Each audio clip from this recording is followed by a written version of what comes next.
shadows make you feel different things at different times. Like if you're watching a scary movie and you see a shadow and you're like, oh my God, there's a ghost there. I'm going to be taken away.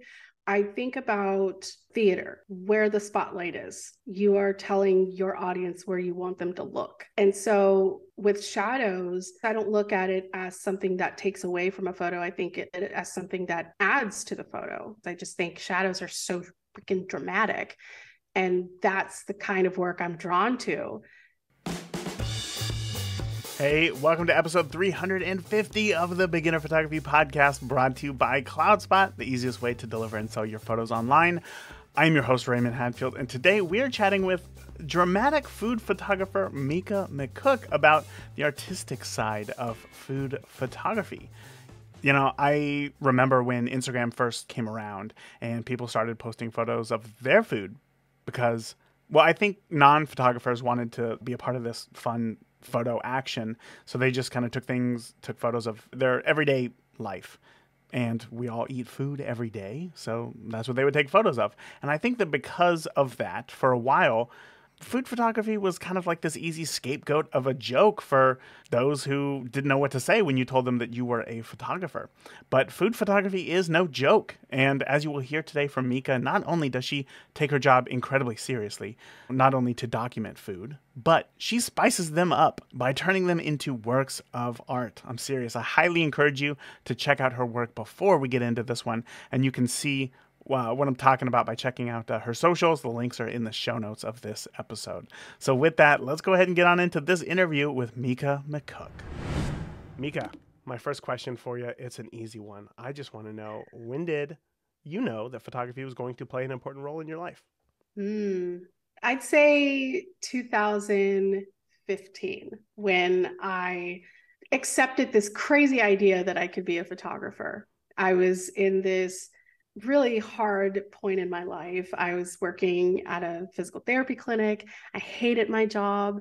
It was just a terrible existence. And I went to school for theater arts and it didn't work out. I dropped out of college like a year before I was supposed to graduate. I had what I call my mid-20s, Crisis. crisis. Yeah. And I'm like, I don't want to be a teacher. What do I do? And I just kind of drop out and try to figure things out. I didn't for a very long time. I got an adult job, and I put that in quotation marks, and I just kind of got stuck in the cog of like life and bills, and just that creative side of me kind of disappeared. And it wasn't until 10 years later when I had just the crappiest day at work. And it's one of those days that I will never forget. It was a terrible day. And I think at that moment, it was the first time I said out loud that I hated my life. And making that admission, it was both jarring because I'd never said it before. So I didn't know what to do with that information. It's like, okay, I hate my life. What do I do with this information now? Yeah. So my husband, who was my boyfriend at the time, I told him this, that I really hated my life and I don't know what to do. He said, what are you looking for in an employer? And I started just listing all of these things that I want in a job. And it was a long list, mind you. Of course. A very long list of things, very particular requirements, very particular list. And he was quiet for a minute and he goes, you sound like an entrepreneur. And I laughed and I go, ha, yeah, okay, sure. And he's like, no, really, listen to me. You sound like an entrepreneur and I think you should start your own business. I told him I didn't know anything. I don't know how I could be I don't know. I don't have any other talents. And he said, well, do you have any hobbies? Do you have any things that you like doing? And I started listing off things, and photography was one of those hobbies. It was never anything that I like. I didn't even have a camera, always had point and shoots, but I always loved looking at photos. I used to work in a retirement center when I graduated high school, and I loved looking at the residents' photos of themselves when they were younger and their family. Like, you just got to know someone in a much deeper way than, especially if they had like dementia, like you got to see who this person was before. So photography was just a hobby, but it was never anything I considered a career, because theater was my life, and that is what my entire identity was wrapped up in. So when I listed photography, I said, I like photography. My husband's like, you should be a photographer. And I was like, yeah, no one's going to pay me to take photos. My photos are crappy. And he goes, well, they are now, but you'll get better and you'll learn. And I just was like, whatever, not gonna entertain that idea. It wasn't until I actually booked my very first client, they paid me actual money, and bless their hearts, because those photos were terrible. But I mean, in her defense, she paid me $50, so you get what you pay for, right? And when I saw the email that said this bill has been paid, that was like the moment that I was like, I think I could do this. Yeah. I think I could do this. And I wasn't a food photographer at first. That's the other thing. I didn't jump right into food photography. I spent the first year of my career just kind of dancing around. But that first pivotal moment of being paid for a gig, and I was like, oh my gosh, maybe I could do this. What if I put a little bit of elbow grease in this and see where this takes me and see what happens? And I had a little Canon PowerShot. It was not even close to a professional camera, which, I have my ideas, my opinions on that. You don't need the nicest camera to start a business. You just need the grit and the mental of saying, okay, I'm a photographer now. And that's it. No one can tell you any different. But I had my little Canon PowerShot, and I set up a website and I put some feelers out there, and I'm like, I got one paid gig, so I want to see who else is interested in hiring me.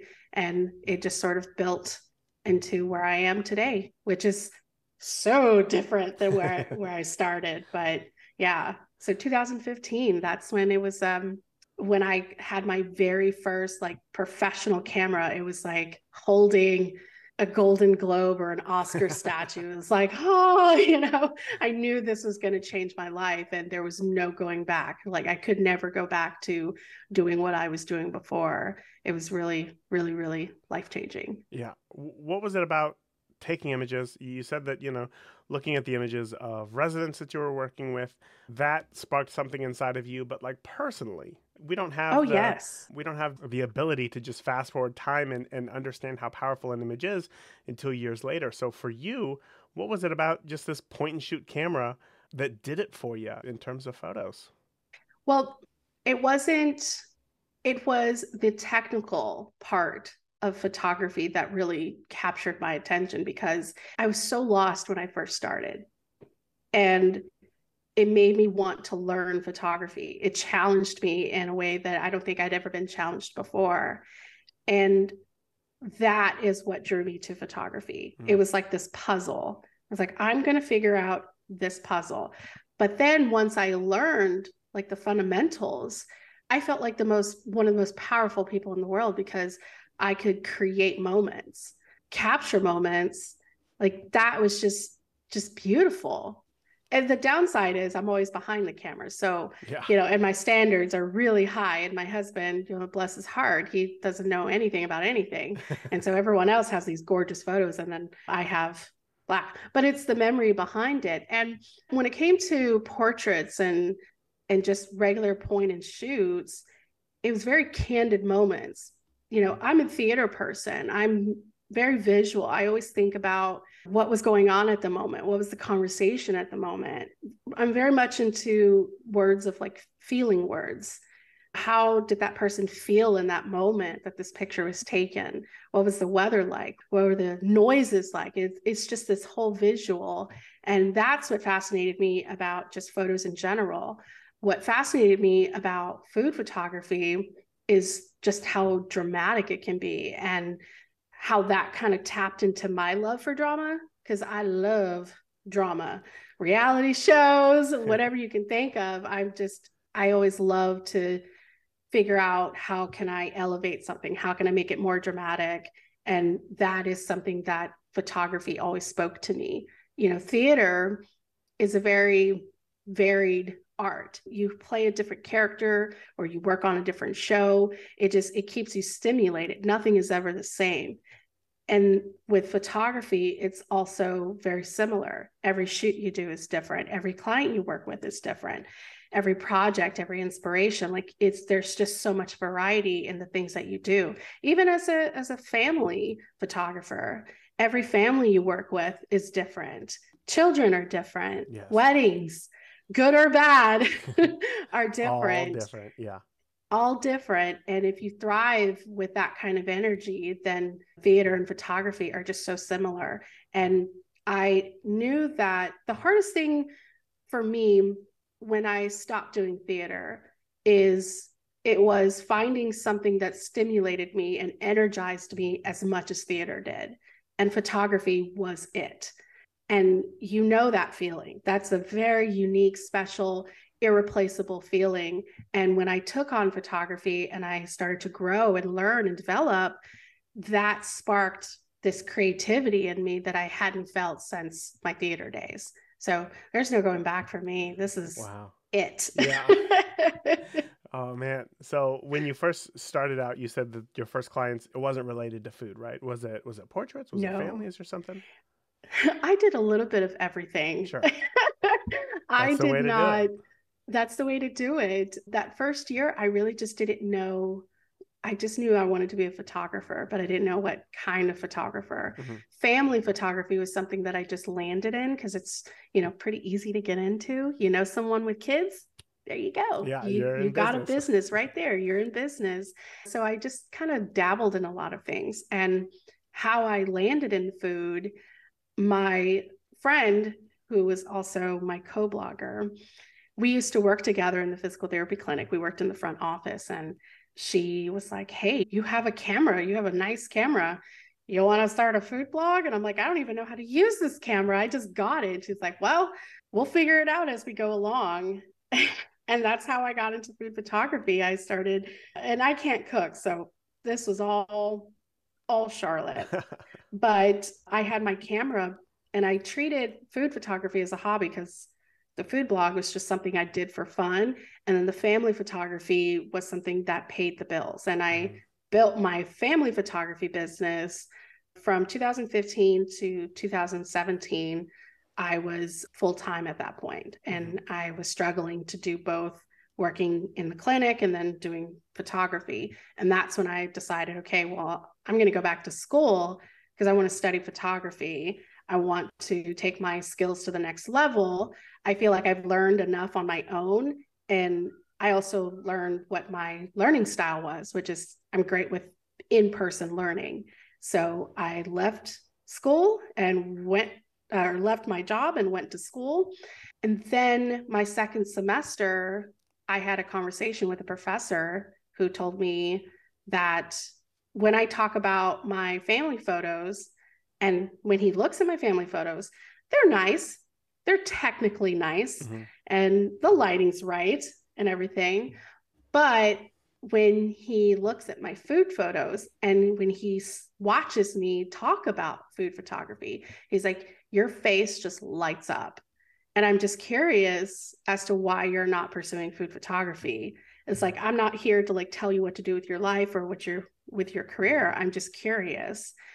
And after that conversation, I decided I actually went home, and every single photo shoot I ever did, I rated on a scale of 1 to 10 in terms of enjoyable experience. Oh, wow. And every food photo shoot was 8 or 9s, 10s. And that's when I knew, I was like, okay, I'm going to pursue food photography. But that first year, I did everything. I photographed a birth, I photographed a death metal concert, festivals, weddings. I learned very quickly that weddings were not for me, and weddings are not for the timid. It's a tough industry to be in, but I was not very good at it. At the time, you could have got that. Yeah. Technically, probably. I like my weekends, and weddings are all weekends, and so I knew then that I was like, okay, this isn't going to work for me. But food was I just really enjoyed it. And I enjoyed that it was a great conversation starter. I love watching the chefs create something out of nothing. I mean, that's what I love about theater. You have this bare stage and there's nothing. And then in a couple of, weeks to a few months, you have this incredible set. You have these incredible costumes and makeup and characters. And it's just this wild event. Well, it's the same thing with watching a chef. They put all of these random ingredients together and they create this masterpiece. But if there's not a photo of it, did it exist? Yeah, yeah. So, When I'm thinking in my head though about like working in theater as far as photography goes, or even family photos, it's almost more reactionary, right? Like because mhm, you really want to capture whatever moment is happening. So you wait for a moment. When it happens, you take the picture and then you move on. But when I think of food photography, it feels more like you have to build something from nothing, you know? mhm. So, how did you learn that aspect of food photography? Well, I had to learn about color and the feelings attached to color and study that and build from that. And when I look at photos of any kind, I ask myself, what do I feel in this moment? What is this photo telling me in this moment? And then I ask, why? What elements about this photo mean this feeling? So, Hmm. like, if a photo is happy, it's like, okay, what makes this a happy photo? And when you look at photography in that way and you start looking at it from a more analytical point of view and you identify things that are attached to an emotion. So when we think about happy, we think bright colors, we think hard shadows, we think these are things that this is why I feel this way. Why do you go to a restaurant? Think about your favorite restaurant. And it's not just the food. The food is like the thing that fills your belly, but what about the environment that makes you feel a certain way? You Hmm. know, I go, I, it's funny. When I was a kid, I thought Golden Corral was like the fanciest place ever. Yeah, It was a buffet. And so every time we went, I just felt luxurious. Of course, now as an adult, I know it's not luxurious, but now it's nostalgic because of all the memories that are attached sure. from my childhood of going there. It's taken on a much different feeling. So that's kind of like how you think about when you're creating a photo, when you're creating food. It's the food is what ties it all together, Hmm. but you're really tugging at that person's emotion. And emotion is what makes us buy something. Emotion is what makes us, how it makes us feel. It makes a huge difference. So What? when I think of chocolate, I'm like, I think indulgent. And when there's different kinds of indulgence. So it's all about the psychological feeling type of things that I had to learn and develop and be more sensitive to because I don't think I was when I first started as a photographer. I want to know where that came from because Yeah. I don't know if I feel that way about weddings. I look at a photo and I think to myself, "This is a good photo," and then that's it. I never really studied color theory or anything like you did with food. So did that just come from school, like the education that you were taking, or was it more organic in the way that you were taking in photographs? It definitely came after school because I feel like the first few years of your career as a photographer, it's very much technical. Like you Yes. don't really have a style because you're just learning your camera. And that's fine. Like you should spend that first year just learning light, learning your camera. That camera should be attached to your hip and you become one with the camera. And so I didn't really have a style. I didn't even think about things like that my first few years because I was just so focused on learning photography. But once I learned the fundamentals and I learned the A, B's, and C's, then that gave me the room to explore later on down the alphabet. And that's something that was really hard for me to accept in the beginning because I'm also an impatient person and I expect instant results. Like I put two little ounces of effort into something, I expect a whole building to be put up. Uh-huh. And something that my professors would tell me, they're like, it's going to take time, Mica. Like you've got to learn the rules of photography before you can break them. Hmm. But you need to be patient and just take your time and learn how first. And then you can go and get real crazy and get wild and get creative. Because when you learn just the fundamentals of photography, it becomes so automatic, like you're taking a breath, like it's just something you do. And so you don't have to worry about the technical side of it because you already know it. It's just like waving your hand, writing on a piece of paper. The creative part is where you finally have that room. So I didn't really start doing all of that until I got to a place where I was comfortable enough with my camera that I could just walk into a room and know automatically what my settings were going to be. Mm-hmm.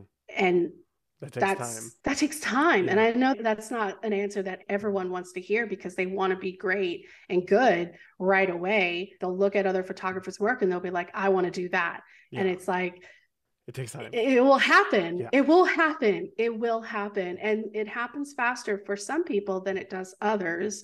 It's a combination of learning what your learning style is and showing kindness and grace to yourself. And that's something that I struggled with a lot in the beginning. I had really high expectations for myself. And when I didn't meet them, it was the worst feeling in the world. No, I get that. And I think it's hard because it's like, as humans, we're trained like to follow rules, right? Do A, B, and C, and you're going to get D.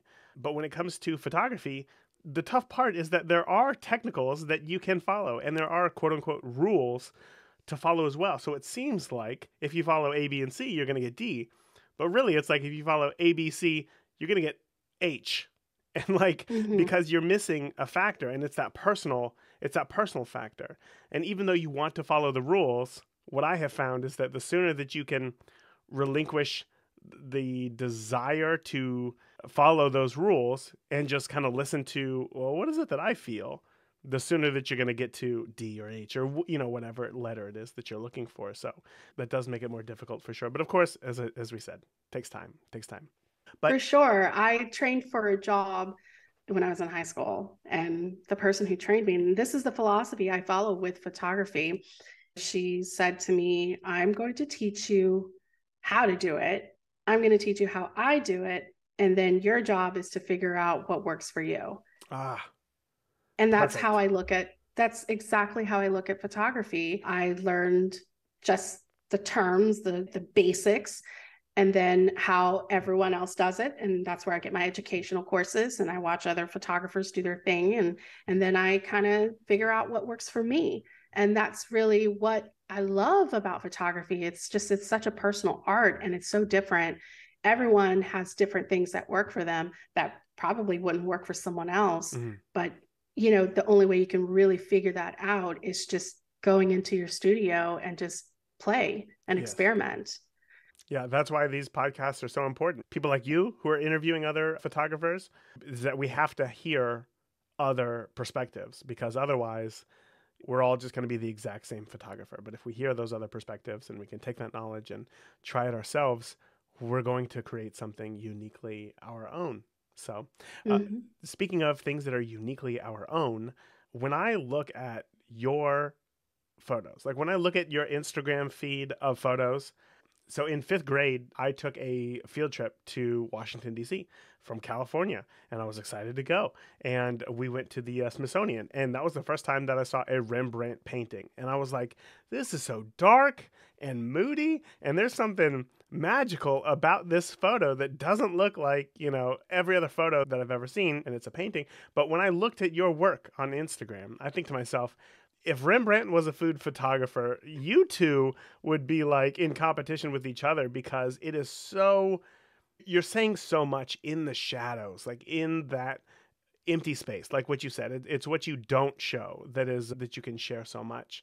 And I don't think that anybody looking at your work is going to think that, oh, well, this was just shot with an iPhone. And that's kind of the goal as a photographer, right? To create something that others wouldn't, with the same access to the food and being able to take a photo. So talk to me a little bit about what goes into turning this food in front of you into art rather than just simply documenting what's on the plate. Hey, Raymond here, and we will get back to today's show in just a moment. Have you seen that YouTube channel, Unbox Therapy? It centers around the idea that we as consumers love the experience of opening up something new. In fact, Apple spends more than any other electronics company on using premium packaging because they know that it will elevate your experience. So why are you still sending your images with Google Drive or Dropbox?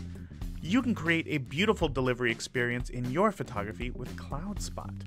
From easy-to-use uploads to grandma-proof downloads and everything in between, CloudSpot will give your clients a premium experience. You can get started for free by heading over to deliverphotos.com today. That's deliverphotos.com and sign up for CloudSpot today. Now, let's get back to today's interview.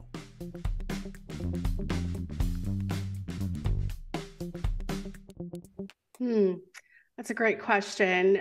Well, it started with, I went to Boston and we went to an art museum and I loved like 15th century Dutch paintings, chiaroscuro. Like I was just obsessed with that. And I loved the drama, the dramatic. And I was like, okay, that's so cool. So I'm obsessed with classic Dutch deep shadow type of art. And in school, one of the feedback that I got from my professor, he said, your work's a little punchy. Punchy.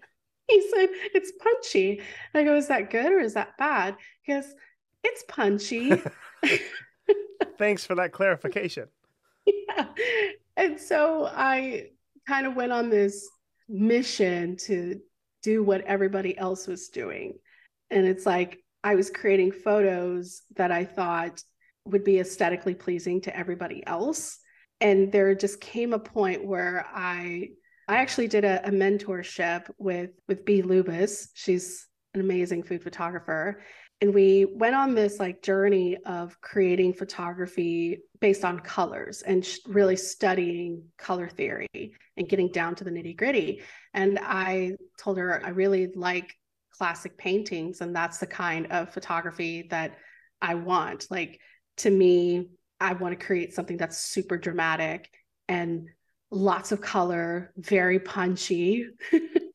And it's something that when you see it, it's just like it takes your breath away, because that's what I feel every single time I go to see a play. When the lights go down and they come up and you're like, oh, and you see the set for the first time, or the actors come out, or the music starts, and it's just like, oh, it blows you away. And that's the kind of photos I like to create. The way I can do that is with lots of color, lots of shadow, super saturated colors. I think my work really taps into who I am, like my personality. I'm animated, drama for your mama kind of person. And that's the kind of work I like to create. And I just love that style of art. I mean, it's just so beautiful. And there's a painting, gosh, it's paintings have the craziest names, by the way, so I fully understand. Yeah, it's I believe by Rembrandt, and it's very morbid, but it's a professor performing an autopsy on obviously a corpse, and there's like students surrounding this body, and it's like very deep, very shadowy. There's just like a little spotlight on the professor and the students and everything like that. And I just imagined like what was going on in that room at the time, and who painted, who was, obviously I know who painted it, but like what was the energy at the time. And I just thought that lighting was gorgeous and beautiful. And there's also a painting, it's not really a Dutch style painting, it's a Las Meninas or Meninas. And there's just so many different elements going on. But what I love about it is just the drama of the situation. The little girl's there in her dress, and you can see what we assume is the artist. You see the parents in the background. Like, there's just so much going on. And so when I create photos, I'm not just focused on the food itself. I'm focused on everything. I'm creating a scene. So whoever looks at this, they can just envision themselves sitting down. I mean, it's all about point of view. Can you envision yourself sitting down to eating this bowl of soup? I mean, if you just take a shot of a bowl of soup and it's a close-up and it's just right there in your face, it's like, that tells me nothing. How do I connect? I can't connect with that unless I'm starving. And then I'm like, just give it to me. I want that. Yeah. Give that to me. But it's really just tapping into that nostalgic, that feeling. What do you want your viewer to feel when they look at your work? And once I started looking or planning my shoots from that angle, based on how do I want them to feel and what does this feeling look like, it changed everything about how I created photos. And then I just really just embraced my love of art and creating that. And I'm like, I don't really care if anybody else is doing this or not. This is what I like doing. And hopefully, a paying client's going to see that and go, ooh, I want that for my product. And so far it's been pretty good. People are into what I'm doing. So it's there's a method to my madness, I guess. Well, it's good that you found that method to your madness. I looked it up real quick. The painting is called The Anatomy of Dr. Nicholas Tulip. So if anybody's listening, you can find it right there. But it's interesting that all of these images that you're speaking of, that one in particular, the one with the little girl, these all have people in them. And I think that we inherently can connect with people. They move around, we move around, like we understand how people work. How do you bring that livelihood into still life? Like, that is fascinating to me, because when I look at your work, it feels like both still life and, I don't want to say motion, not necessarily motion, but that there's an element of liveliness to it. It doesn't feel still. It doesn't feel flat. So is that a quality that you work on to bring into your work, or did that happen organically? That happened organically. How so? It was a lot of my portfolio work. That is the space that I give myself to fail and fail repeatedly and try things out. And that's where I go, I'm going to go into the studio. I have an idea of what I want to do. I have an idea of what I want to accomplish, but it's okay if I don't. If there is a style that I'm intrigued by, naturally, the first instinct is to go on YouTube and look up a video that says how to do this. I don't do that. I try to figure it out for myself, and I go in the studio and I study the photos and I look at what direction the light's coming in, and I try to patchwork quilt it up myself. And by doing that, I find fun ways of accomplishing a photo that I don't think I would have ever accomplished if I had gone and found a video on YouTube that said how to do this exact thing. It's kind of, I guess, the self-soothing method, but it's just having fun with photography and not putting this pressure on yourself to automatically understand something, and really just enjoying the journey of learning a certain technique or a certain style. And I found that by being patient with myself and showing myself kindness and being willing to fail and fail again, that I found little tidbits that I liked a lot better, and having fun with photography in that way. So a lot of things that I'm discovering now are things that I've discovered organically. I didn't set out with a mission, other than just to have fun or all that jazz, but I was just open to anything and everything. And I wouldn't be able to do that if I didn't know my camera like the back of my hand. Right. That part, I can just be creative. And sometimes it doesn't work. I've done shoots where I looked at the photos and I'm like, ew. This is crap. Same, yeah. I get it. This is crap. But then I critique it, and I'm a big component for portfolio reviews, having other photographers look at your work and talking about how can I make this a better photo. And so every shoot that I've done, I look at the photos and I'm like, what was great about this shoot? What was bad about this shoot? But especially the portfolio shoots where the photos just look like crap, and they will never see the light of day ever. But I think about what I felt in that moment and what was frustrating about it, and what could I possibly do that's different.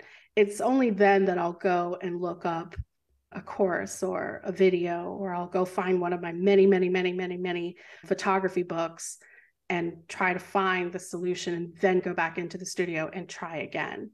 Yeah. And I'm like Aaliyah, try again, I don't think we've ever had an Aaliyah reference on the podcast, so you are the first. You're going to get a t-shirt in the mail for that one. That was a good one. Um, I love that because it's like, I think it's so easy to have the knowledge as a professional photographer and just say, yeah, if you go in and you do X, Y, and Z, like you're going to be good. Like that's exactly what you're looking for here. But that's why people listen to podcasts because they're looking for information. They want to know answers. But as you just attested to right there, you can know the answer like logically, but it's not until you actually go into the studio and do the thing or attempt to do the thing that you're really going to hammer in what those skills are.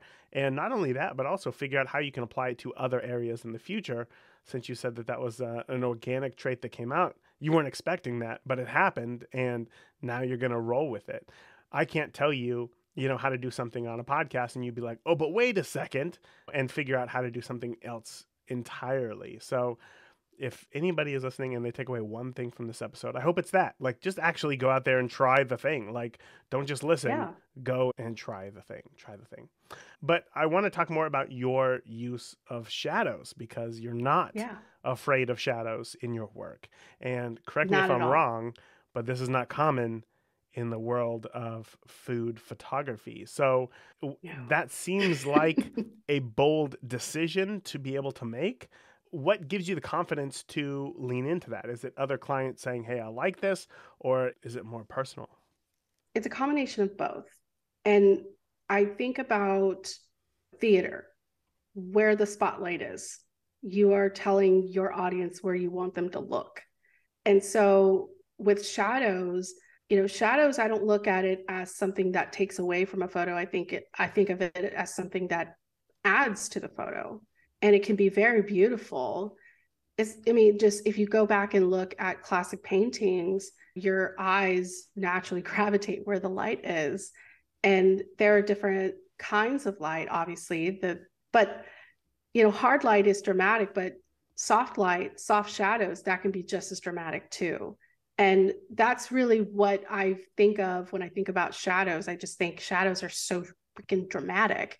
And that's the kind of work I'm drawn to. I don't like super bright and airy photos. It's just not something that I'm not drawn to.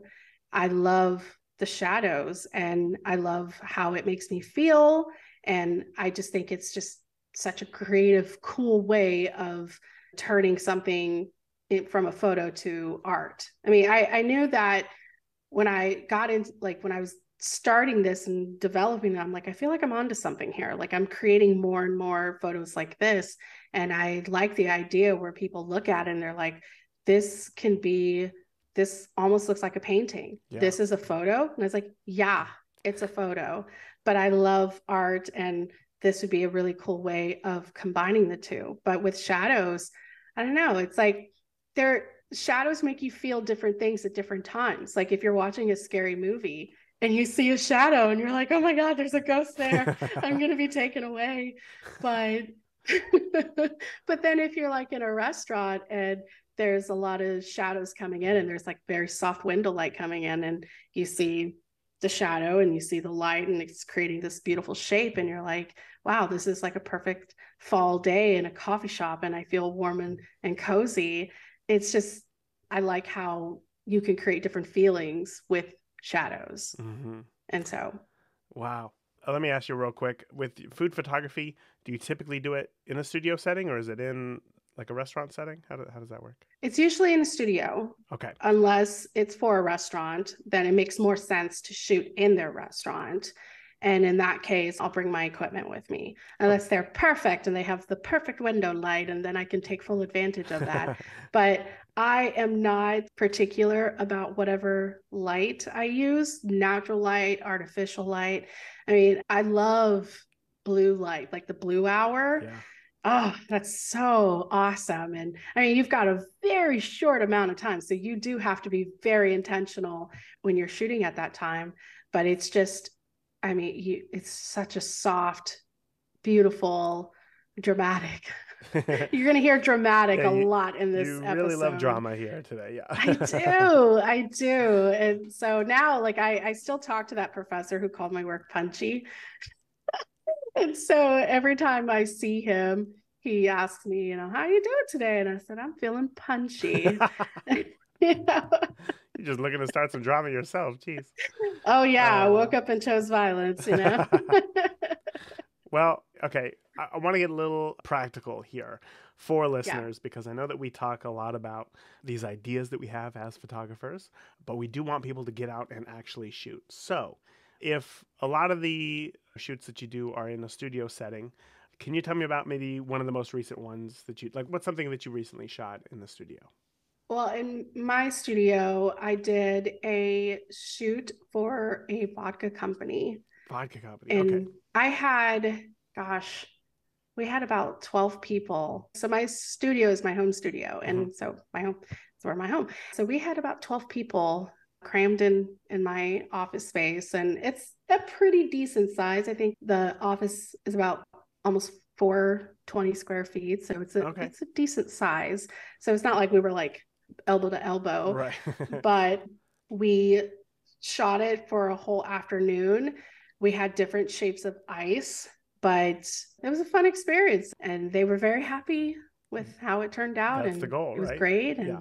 And when the shot came up, they were like, holy crap, that looks like a painting. And it's like, that's the goal. Yeah, you know? Yeah, that's they what you were want blown people to away. say. It was great. Okay, Yeah. so I think that we all have access to some sort of clear liquid in our house, all right? So tell me, right? So you know that you're going to be working with vodka. It's a clear liquid. Like, what is going through your head to start setting up these shots? Do you think about the background first? Do you think about light first? Walk me through what it takes for you to set up a shot. Well, when I'm planning the shot, because planning a shoot starts way before you get behind the camera. Of course. So every shoot that I do starts with creating the mood board. And that's where I think about my colors. That's where I think about my props. I think about my background boards. If I'm working with a team, I'm coordinating with the food stylist and I'm telling them this is what we're doing. So that happens before any shoot, even portfolio work. I mean, I know I said earlier, like you go in with no expectations. Mm-hmm. This is the only expectation I go in with is the props, all of that jazz. And then when it comes time to actually building it, I actually draw out my shots, what I'm seeing in my head. I'm not a Picasso or anything like that. Like or very much, yeah, or definitely not Rembrandt. Good Lord, definitely not Rembrandt. But there's actually, let me see if I can find it here on my computer. There's a software that I use. I don't know. Can I say what the software is? Sure. Yeah.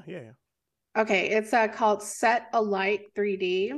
Okay. And it's actually really cool because you can build your lighting in this software. Like you have like the model and you tell it like what camera you're using, you tell it what strobes you're using, or if you're using a speed light, or if you have, reflectors, diffusers, and you create the lighting scene and you can see it, what it would look like in real time. And you can just kind of play around with that. Wow. It's actually really handy, especially if you're learning and starting to play around with strobes and that's something that you're learning. So I do that a lot. And then when it comes to the actual shot itself, the first thing that I think of when it comes to cocktails or drinks, I'm thinking about the garnishes. What's going to go with this drink? Because if you just put a cup with some clear liquid, well, that could be anything. Mm-hmm. That could be water, it could be rubbing alcohol, it could be anything. So what makes this a cocktail? What do you think of when you think of a martini? Well, we all think about that olive, or the brine, or the toothpick that goes through the olive. Sure. If you want to have, do you want to have one giant olive? Do you want to have three? Like, what kind of drink is this? Is this a hot date night drink? Or is this I just came home from a long day of work, so we're going to have 5 olives kind of drink? Always 5 if olives. It's always 5 olives. And then if it's just the drink itself and you want to keep it minimal and you don't want to have a lot of props, well, then that's where you have to be super intentional with what props you do use. In some cases, less is more. So it really depends. If the drink itself is already heavily garnished, then I'm okay with having a very minimal scene. But if it's not, like a martini, a vodka martini, well, then you need a lot of supporting elements to help it. And so sometimes it is like you're thinking from a technical point of view, But once you get that tech part out of the way, then you can start thinking about the art direction. But a lot of that really is done in the pre-planning stages. When it's with client work, that's not the time to experiment. Of course. When it's client work. So you spend a lot of time in preparation. But when it's portfolio work, I go in with the plan, in that I do my mood boarding. I pick my props. I choose what lights I'm going to use. But then when I'm actually in the studio, I go in with the intention of being open to like letting it go in whatever direction it might go in. I see. Yeah. So I might go into a shoot with the intention of creating this super dark and moody shot, but it might just organically steer to the right, and I end up with this very colorful, bright background. Like, it really depends on how I'm feeling at the time that I'm shooting it. But definitely preparing the shot, props, things like that before I even get into the studio. Yeah. Yeah, I think that's a hard thing for new photographers to figure out, because again, like, a lot of that comes based on experience, you know, what light you want to use, what props might look good in the shot. But as long as you start, and it doesn't have to be great, but at least do something. So I appreciate you sharing that. I want to know, like, after the shoot is over, if they say, the client says something to the effect of like, wow, this looks like a painting, you know that you did a good job. But like, internally, when you look at the images, you said that you're a perfectionist, right? When you look at the images, how do you know that you did a good job? If it takes my breath away, like one photo in particular, it's a red charcuterie board. And I don't know if I'm saying charcuterie right or wrong. My husband and I have this. Wait, how does he say it? Charcuterie. Oh, okay. Yeah. No, don't say that. Yeah. Yeah. And I say charcuterie. And he's like, that's not how you say it. But I created this photo of a red charcuterie board. And the idea behind it was the song Man Eater by Nelly Furtado. Okay.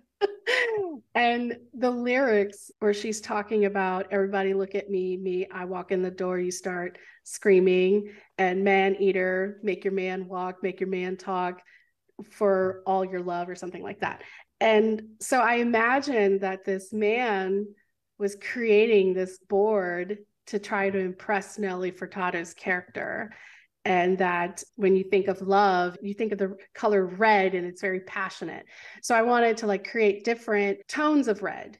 So I had strawberries in there, salami, tomatoes. Don't know why. I was like, oh, that's red. Red. Let's throw that in. It's not weird to me. They're red. I get it. Red grapes. And at the end, it's so funny because when I was taking the shot, and I actually shot this in natural light, we had our AC got repaired that same day that I was shooting this. And the AC repairman and his assistant walked in, and his assistant looks over to the right, and he sees me there, and he sees the board and my camera and everything like that. And his eyes just like those cartoons where they just bulged out. He was like, what is that? And I told him what I was doing in the shot, and I took the shot, and we looked at the screen, and he was like, that is the one. Wow. That is so cool. And so the shoot goes on, it's done. And the next day, I have a rule that when I shoot, I take a break. I don't look at the photos until the very next day. And so the next day, when I pulled up my Capture One and I'm looking at the photos, I mean, before I even started the post-processing, it blew me away. I was like, I did this? Me, Mica McCook? Wow, this is incredible. And it was an image for my mentor, B, and I sent it over to her, and she was like, this is mind-blowing. Wow. This is breathtakingly gorgeous. And I was like so proud of it, and it took my breath away. And that is the kind of work that I set out to create every time for my clients. I don't set that out when I'm doing portfolio work. I go in hoping for the best, not expecting the worst, but just accepting the idea that I might not walk away from this shoot with something incredible. But with client work, I do That's my intention. I want to take their breath away. And that photo took my breath away. So when I feel like I did not take this was not me, then I know it's a great photo and it's something that I'm extremely proud of. That was about as solid of a litmus test as you can have there. When you look at your own work and you literally can't breathe, you're like, "This, yeah. I did not shoot this. Somebody else." It's like this is someone else who did this. Yeah. You know, how did this end up on my memory card? This is not me. That is amazing. That's amazing. Well, Mica, we are at the end of our time here, but I want to say that I appreciate everything that you have shared with us today. It has got me excited to look at more food photography in more of a critical way now that you've shared some tips with us. I also know that there are going to be some listeners who are thinking, you know what, this food photography thing sounds pretty awesome. How can we learn more about you and more of your food photography teaching offerings? Oh, absolutely. If anyone's interested in food photography, come join us on the dark side. We have a lot of fun. We eat a lot of delicious food. Join us. But you can follow me at Austin Food Guide, AUSTIN Food Guide. I also host a podcast called The Savory Shot, and you can follow that at The Savory Shot. And you can check my website out, austinfoodguide.com. But I mostly hang out on Instagram and TikTok. Those are my two favorite places to be. And that's the same name, Austin Food Guide, on TikTok as well. Not a lot of professional stuff goes on my TikTok page. I'm very silly. I just like to have fun. But Austin Food Guide is where I talk about the toughness of being an entrepreneur and the fun behind it. I know that we didn't talk much about brisket in this episode, but brisket is on my mind right now. And I want to know, what food are you thinking of after this interview with Mica? I had 3 big takeaways from this episode with Mica. The first one was, the power of self-critique. That was so cool. Most people look at a photo and simply smile, but Mica took looking at photos as a task. She asked herself, what does this photo make me feel? Okay, cool. Why does it make me feel that way? What is it about the photo that makes me feel happy? And then she's able to build a mental Rolodex of how to create mood in an image. Wow. If you could do that, I'm telling you, unstoppable. Takeaway number 2 was to give yourself permission to fail. You don't want to try something out in front of a client, on a client shoot. So do those test shoots with purpose. I can tell you from experience, I've tried something out and it has failed completely. And I was so excited about it that I told the clients, I was like, this is going to be great. And then it didn't. And it just kind of leaves a bad taste in the client's mouth. It didn't ruin anything, but they really thought something was going to be great and it wasn't. And they're just kind of like, oh, okay. So if there's a specific technique that you want to try, just do it. Again, do those test shoots with purpose. Try that specific technique. And if it fails, who cares? Now you know what won't work when you need it. And then takeaway number 3 was the power of shadows. What she said, that shadows don't take anything away from a photo. They add to it, right? It becomes a character. That is so cool. When you look at renowned paintings, the dark backgrounds are prevalent because it brings attention to your subjects. Think about that next time you go out and shoot. All right. If you have any questions about this episode or feedback on the show, feel free to reach out to me directly by visiting the contact page at beginnerphotographypodcast.com.